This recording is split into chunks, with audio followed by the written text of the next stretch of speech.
Welcome back to For the Sake of the Argument. On today's episode, we talked to Michigan's Secretary of State, Jocelyn Benson. We talked about why she should be Michigan's next governor, how she would fight back against the Trump administration, and a unique idea for high-speed rail here in Michigan. Please, God, can we have high-speed rail? I'm Lori Goldman, your host, and catch us on all social medias.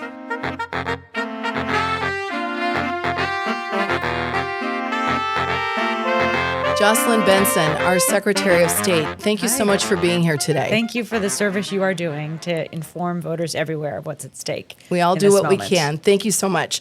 You've been Michigan's Secretary of State through our country's most dangerous and chaotic years.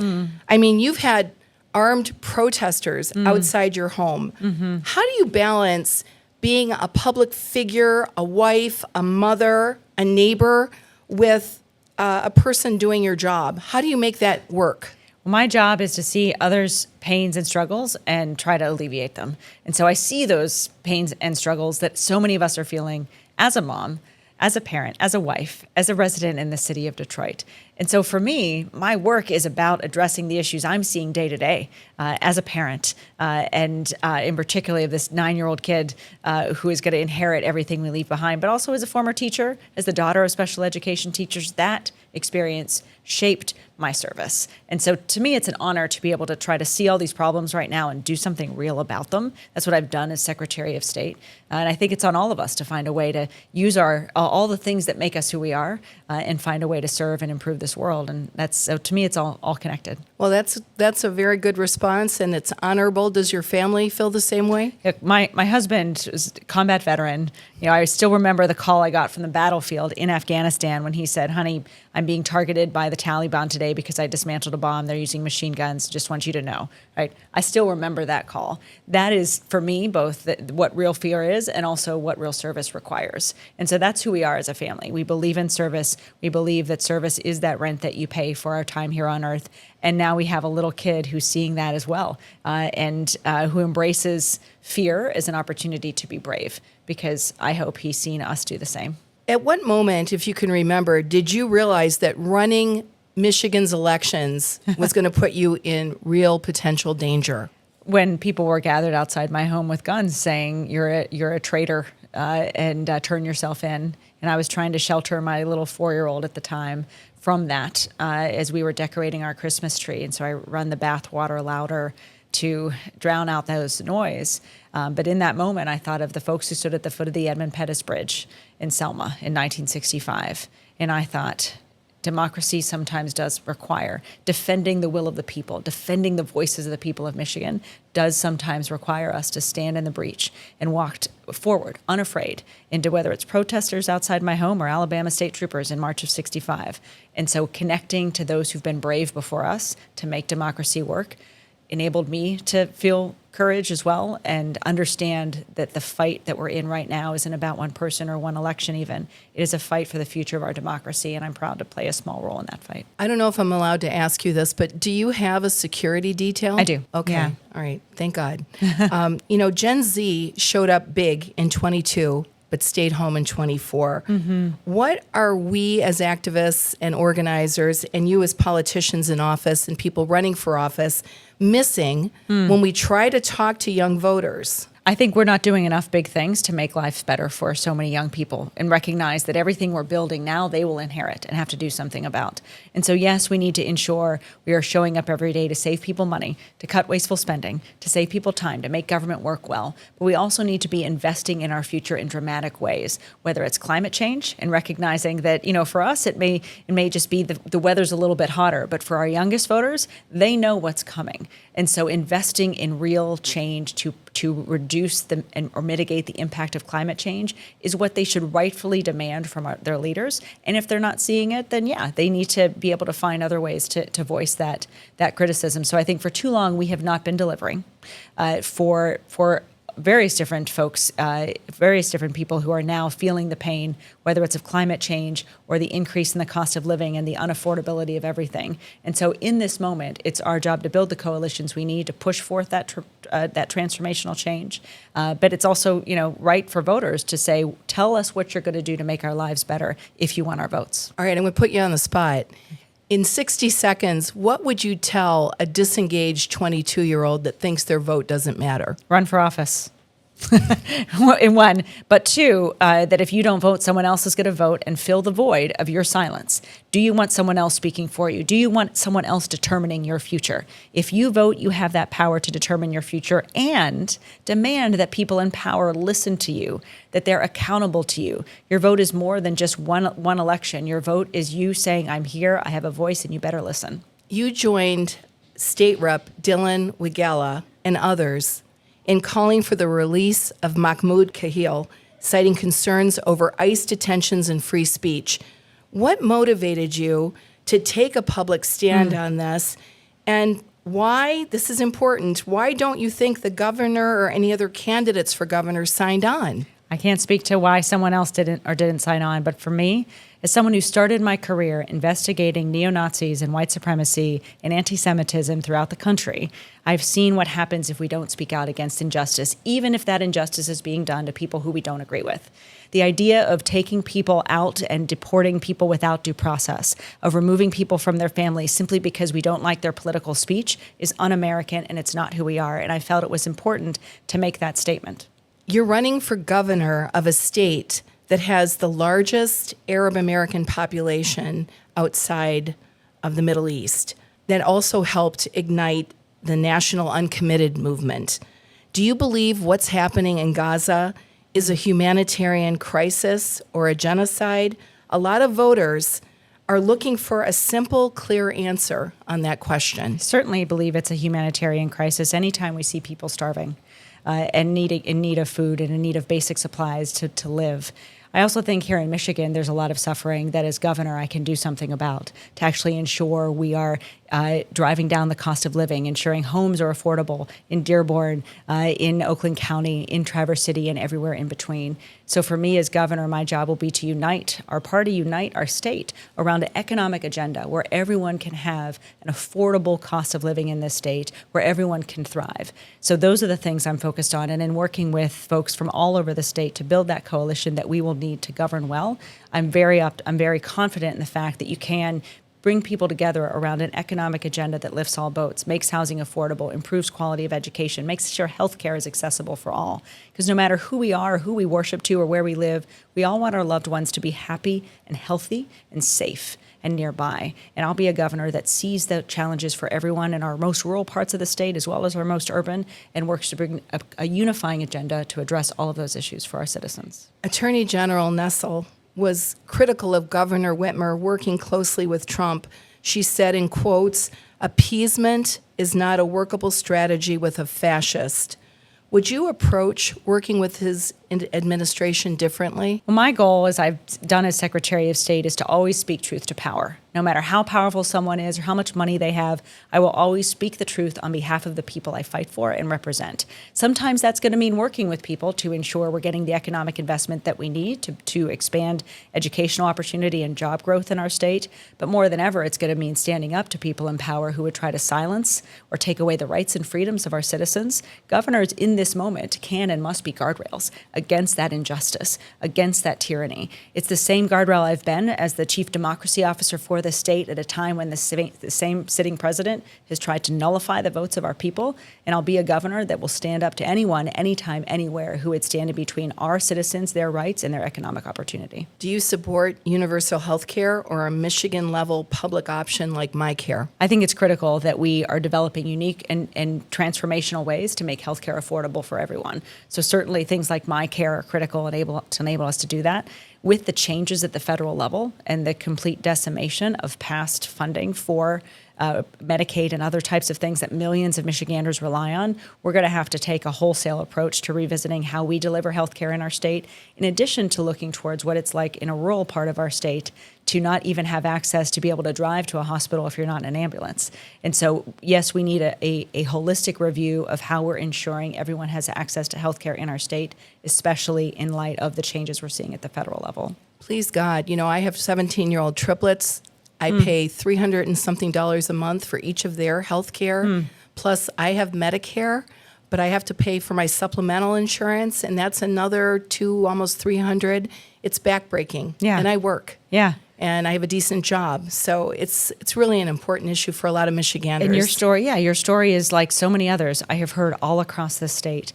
And it's another thing that I believe access to healthcare can unite our state around, even in a divisive time, because people are bearing those costs of escalating prescription drug prices, escalating healthcare prices, and not getting the support they need from government. I think so much of what we're seeing from government right now is it's showing up everywhere we don't need it and nowhere where we do. Where we need it is actually making things more affordable, like healthcare, like food, like housing. There's basic needs that we all need to thrive. And so that will be my mission as governor, to ensure we're increasing the affordability and accessibility of all of those things that should be rights for all of us. And whomever's elected, we're going to hold them to it. Please, yeah. Michigan's monopoly utilities like DTE spend millions influencing politics while raising our rates, dodging accountability. How do you think we should address their outsized role, the corporate money in our elections? Would you support efforts like ballot initiatives to ban that kind of influence in politics? Yes. And, when it comes to the initiative process to transform democracy, we've seen it in our state already. We've seen citizens rise up and demand that citizens are in charge of drawing our districts, eliminating gerrymandering. We've seen citizens organize to expand opportunities to vote in our state. And in my view, the last frontier now for that citizen-led pro-democracy movement that has made our state so strong over these last several years is tackling this over and undue influence of money in our political arena. So I'm really excited to see citizens now organizing around initiatives to do just that, because as I've seen, and all of us are still feeling the anxiety, is our democracy going to be healthy in this era of a President Trump take two? One of the best ways to ensure that it does remain healthy is to minimize the undue influence of money in politics. And policies and initiatives like this is the right way to go about getting it done. We just saw what happened in New York City and in Minnesota with the mayoral primary races won by seriously progressive candidates. Do you think the path forward for Michigan is more cooperation with a party that's aligned with Trump, or pushing for more progressive policies, which is in fact more and more what Democratic voters are asking for, and I think some Republicans? I think the path forward for anyone seeking to serve in this moment is candidates who have a cost of living agenda, who can ensure that the cost of living is addressed and that affordability is real for every citizen. Everyone in Michigan should be able to afford our basic needs: food, housing, healthcare. And where we can't, government needs to step in and ensure that we're eliminating red tape, cutting wasteful spending, eliminating bureaucracy, and making life more affordable for all. So when you look at candidates who are being successful right now at the state and local level, it's candidates who are talking about the cost of living, who have a vision, an economic vision for improving people's lives and driving down that cost of living and driving up wages so that you don't have to work 4 or 5 jobs just to ensure your kids have access to health care or childcare. I mean, that is wrong. It is also un-American and not who we are. And so government showing up for people, making their lives easier, seeing people's pain and doing something about it starts and ends with an economic vision and economic agenda for lifting all boats and ensuring everyone can thrive. And that's not radical. No. I don't even think it's partisan. I think Yeah. it's basic good governance. I think that's what we should be expecting of all of our leaders. We can disagree on how to get there, but we should all be laser focused on how to address the affordability crisis in our state and in our country. All right. Are you feeling comfortable? Don't. We heard that you and the AG and the governor aren't as tight as you used to be back in 22. If that's a thing, what's changed?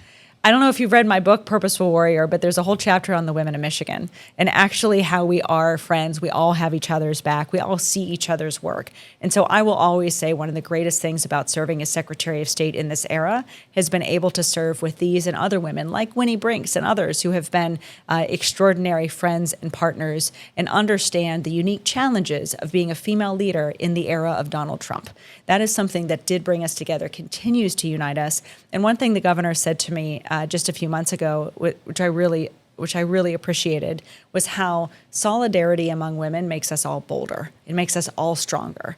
And that's something that I've really held on to as well. And so it's important to me that we're always going to have differences. We're never going to agree on everything, but we'll always recognize the power of sisterhood, I believe, and the solidarity that comes from that. Willing to share anything you don't disagree on or you do disagree on? Oh, sure. Let's think. I will just say, I think it's time for Michigan to have transformational leadership in building high-speed transit in our state.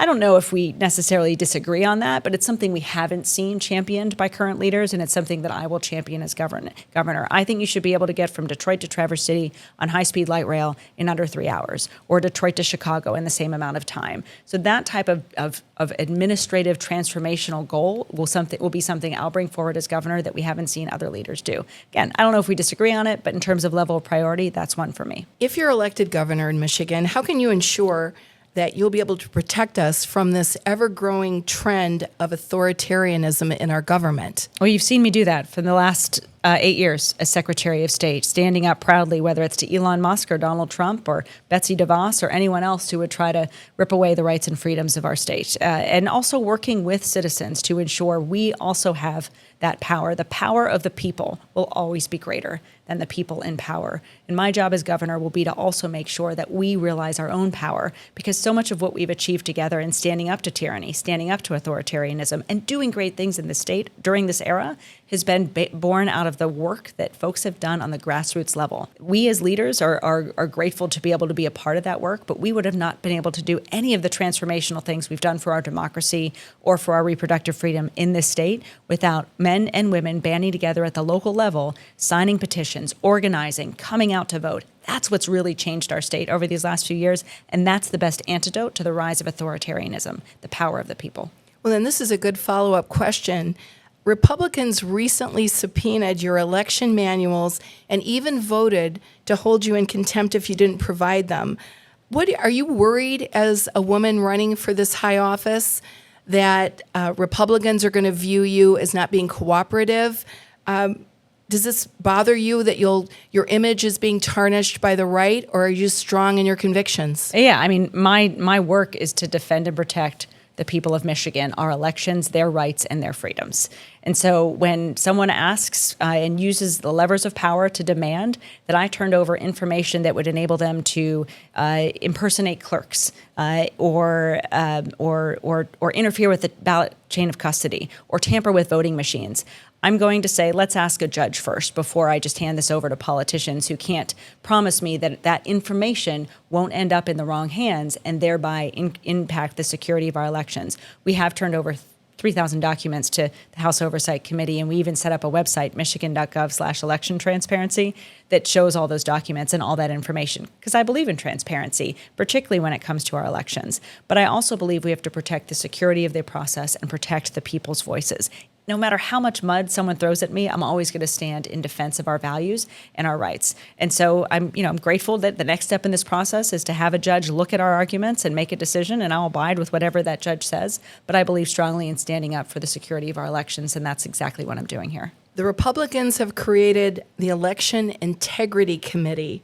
That's almost an oxymoron. Headed up by Rachel Smith, a known conspiracy theorist. How would you combat such nonsense in the legislature if you're elected governor? Well, the truth always can guide us through even challenging moments like this. And in the darkest days in the 2020 election, where we felt really outnumbered and overpowered by the Rudy Giulianis and the lawsuits and the sham legislative hearings and all of the noise, I told my team we'd never forget that the will of the people and the truth and the law are on our side. And I'll go into battle every day of the week with those things in my quivers.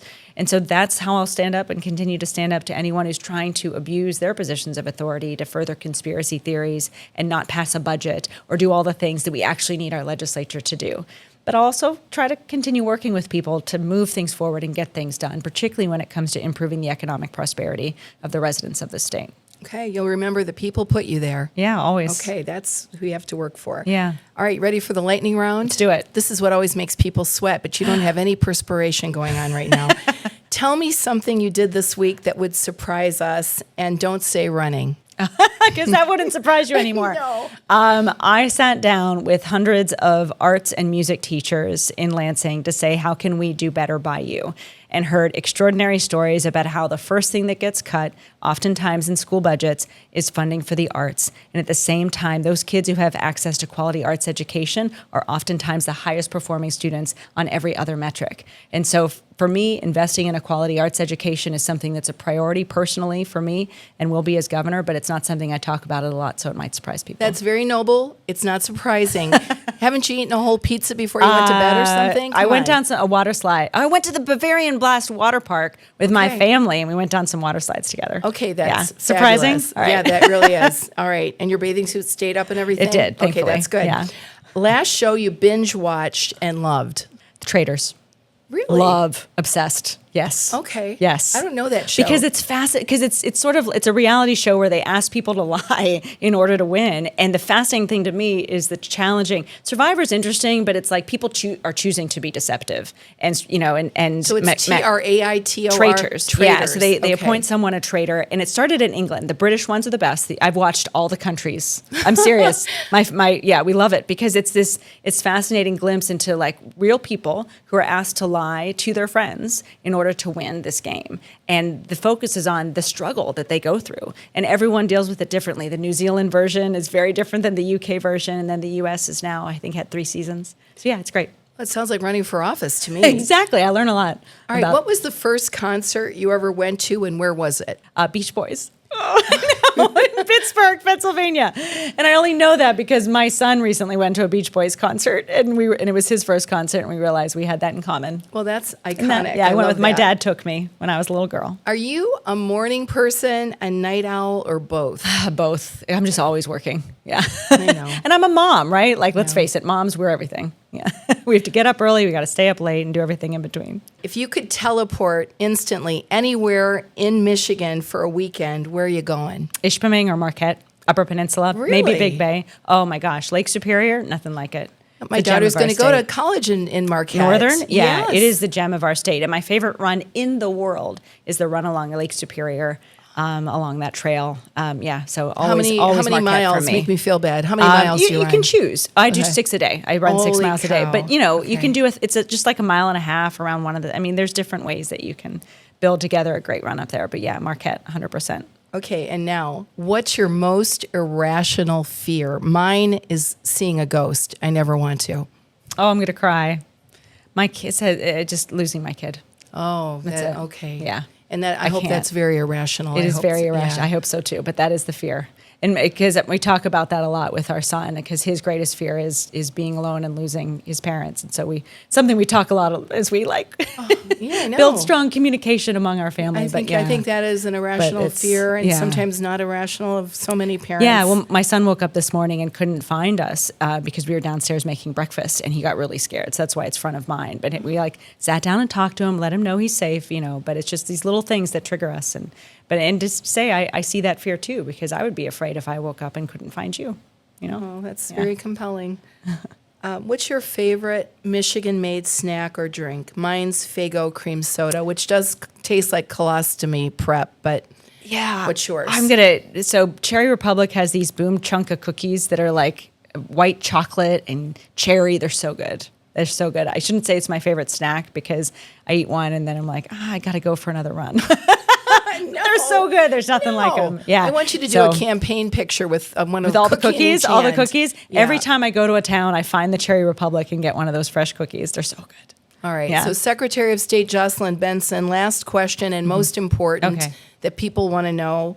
Why in God's name do you want to be Michigan's next governor? Because I'm a mom of, a 9-year-old kid, and everything we do over the next decade is going to define his childhood and his future.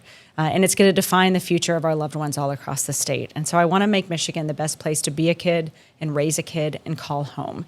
And we have to be honest that we're not that right now. People are struggling. They are struggling to be able to afford healthcare, housing, food, energy costs are on the rise. But as Secretary of State, I know how to make government run well. I've seen the transformation that could come if you just eliminate the wait times in our offices or make sure voting is easier for everyone. So I'm running because I want to make government work well for everyone and invest in transformational ideas, high-class quality education, rapid high-speed transit, other things that will make Michigan the best place to be a kid, raise a kid, and call home. Thank you so much for being here today. We appreciate you. Always love your conversations, Lori. Thanks for having me.